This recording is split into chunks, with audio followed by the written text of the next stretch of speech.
Bienvenidos entonces a este nuevo episodio de Pensamiento Cristocéntrico. Continuaremos con la lectura del libro de Marcos Brunet, Fundamento Cristocéntrico, adentrándonos en los aspectos más importantes de la cristología, que es el estudio de la persona de Jesús.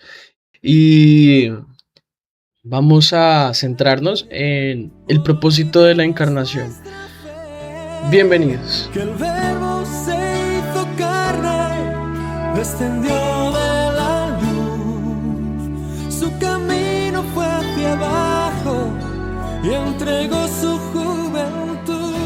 Jesús vino como hijo y como hombre, porque la autoridad sobre la tierra fue dada a los hijos de los hombres, como indica el Salmo 115, versículo 16.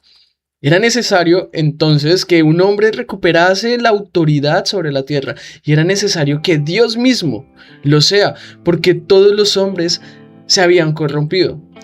Adán pecó en el huerto del Edén, y en vez de sujetar la creación como se le había demandado, fue dominado por el pecado.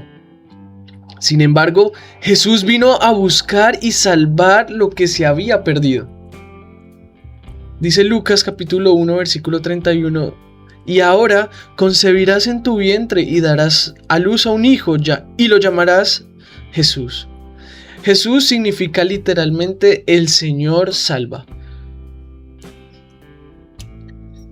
Y hay un texto que creo condensa muy bien el propósito de la encarnación de Jesús, y es Romanos capítulo 5 versículos del 17 en adelante.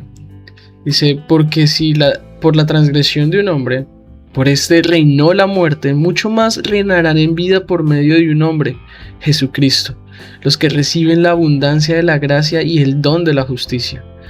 Así pues, tal como por una transgresión resultó la condenación de todos los hombres, así también por un acto de justicia resultó la justificación de vida para todos los hombres.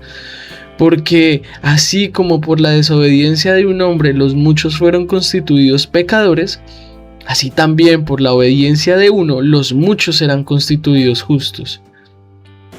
La ley se introdujo para que abundara la transgresión, pero donde abundó el pecado, sobreabundó la gracia, para que así como el pecado reinó en la muerte, así también la gracia reine por medio de la justicia para la vida eterna, mediante Jesucristo nuestro Señor. Aquí encontramos entonces los dos propósitos de la encarnación de Cristo. Uno es consumar nuestra fe para el cumplimiento de su promesa, y el otro es brindar una salvación única por medio del poder de su gracia para vida eterna.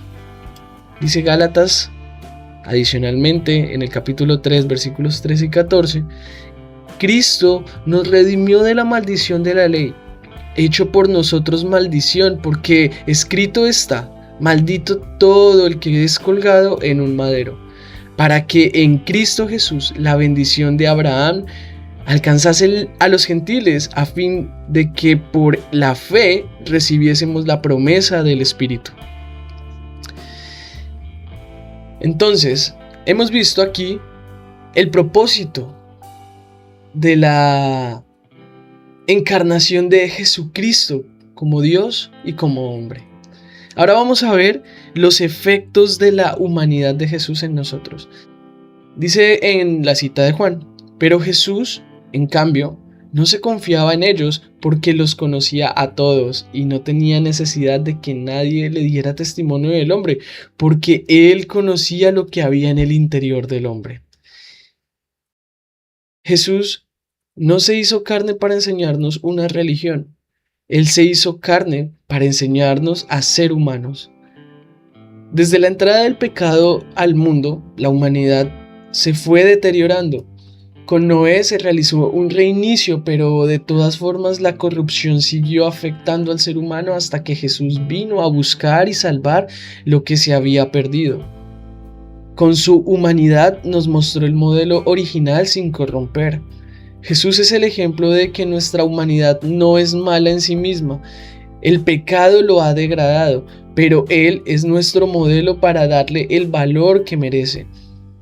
Debemos respetar los límites de nuestra humanidad Es necesario que cuidemos algunas cosas, por ejemplo, el descanso, la recreación, la alimentación saludable, la educación emocional, el desarrollo de la inteligencia múltiple y relaciones del pacto. Miren lo que decía Lucas capítulo 2, verso 40. Dice, el niño crecía y se fortalecía y se llenaba de sabiduría y la gracia de Dios era sobre él. Aquí se nos habla que Jesús era el Cristo desde el primer momento de su vida, pero necesitó crecer y desarrollarse en sabiduría y gracia. Y miren lo que dice Lucas capítulo 2, en ese mismo capítulo 2, versículo 47, dice, y todos los que le oían se maravillaban de su inteligencia y de sus respuestas. Antes de que obrara milagros, antes de que su ministerio público empezara, Jesús desarrolló inteligencia que ya asombraba a los eruditos de su época. Y aquí viene una pregunta, ¿estamos creciendo en sabiduría y desarrollando inteligencia? ¿O será que estamos esperando a que todo sea un milagro? Muchos de los milagros que pedimos son consecuencia de no haber administrado con inteligencia nuestra humanidad. Por ejemplo, perdimos sanidad por enfermedades que nos ocasionamos nosotros mismos por no descansar o no alimentarnos adecuadamente. Que tu oración ahora sea que crezca en mí la sabiduría y la madurez y la gracia de Dios para ser humano conforme al diseño original y glorificarlo a Él en todas las cosas.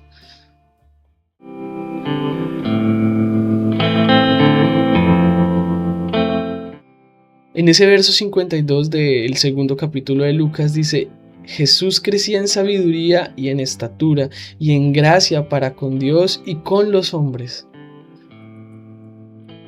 Ahora bien, su humanidad nos enseña a vencer el pecado, y aquí es donde ponemos nuestros ojos fijos en Cristo Jesús. Dice Hebreos capítulo 4, versículo 15 al 16, dice, porque no tenemos un sumo sacerdote que no pueda compadecerse de nuestras flaquezas, sino uno que ha sido tentado en todo como nosotros, pero sin pecado. Por tanto, acerquémonos con confianza al trono de la gracia, para que recibamos misericordia y hallemos gracia para la ayuda oportuna. Es importante recordar que ser humano no significa ser carnal. Somos más que vencedores por medio de Cristo Jesús y esa victoria incluye la que tenemos sobre el pecado. Así lo dice Hechos capítulo 2 y Gálatas capítulo 5. Miren lo que dice Hechos capítulo 2, versículo 17 al 18. Dice, y sucederá en los últimos días, dice Dios, que derramaré mi espíritu sobre toda carne, y sus hijos y sus hijas profetizarán, sus jóvenes verán visiones y sus ancianos soñarán sueños. Y aún sobre mis siervos y sobre mis siervas derramaré de mi espíritu en esos días y profetizarán. Y Gálatas capítulo 5 versículos 24 y 25 dice, pues los que son de Cristo Jesús han crucificado la carne con sus pasiones y deseos, y si vivimos por el Espíritu, andaremos por el Espíritu. Jesús fue completamente hombre y completamente Dios, y mediante su obra nos dio el acceso para que, aun siendo humanos, podamos participar de la naturaleza divina de Dios. Pues Jesús se movía en dos dimensiones, en la tierra y en el cielo. Nosotros debemos aprender de su humanidad y vivir así, con los pies en la tierra y con los ojos en los cielos, fijado en las cosas de arriba, tal como lo explica segunda de Pedro, capítulo 1, versículos 3 y 4. Dice, como todas las cosas que pertenecen a la vida y a la piedad nos han sido dadas por su divino poder, mediante el conocimiento de aquel que nos llamó por su gloria y excelencia, por medio de las cuales nos ha dado preciosas y grandísimas promesas, para que por ellas lleguéis a ser participantes de la naturaleza divina, habiendo huido de la corrupción que hay en el mundo a causa de la concupiscencia.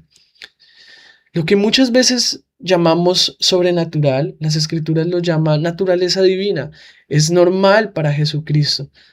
Caminar y obrar milagros, comer y multiplicar la comida, dormir y calmar una tormenta, llorar y resucitar a los muertos, vencer a la muerte y al pecado con su obediencia al Padre. Fuimos llamados a participar de la naturaleza divina, que significa que aún siendo humanos podemos vivir lo normal del reino de los cielos aquí y ahora. Dice Efesios capítulo 2, versículo 10, porque somos hechura suya, creados en Cristo para buenas obras, las cuales Dios preparó de antemano para que anduviésemos en ellas. En esta instancia, te recomiendo que hagamos una pausa y empecemos a hacernos un par de preguntas. ¿Estoy viviendo las buenas obras que Dios preparó de antemano o solo he sobrevivido a las circunstancias diarias? ¿Estoy experimentando lo normal del reino de los cielos o lo normal de este mundo? Creo en Jesucristo de tal manera que hago obras mayores o simplemente soy un seguidor de lejos. Padre, danos sabiduría y danos gracia una vez más para que tu amor, para que tu bondad y para que tu humanidad en el Hijo transforme nuestra manera de pensar y podamos glorificar tu nombre en esta generación, mirando las cosas de arriba para el beneficio de otros aquí en la tierra. Alabado sea tu nombre. Amén. Y es lo que más quiero, Dios, transformado por tu rostro. Ese es mi anhelo y ese es mi mayor placer.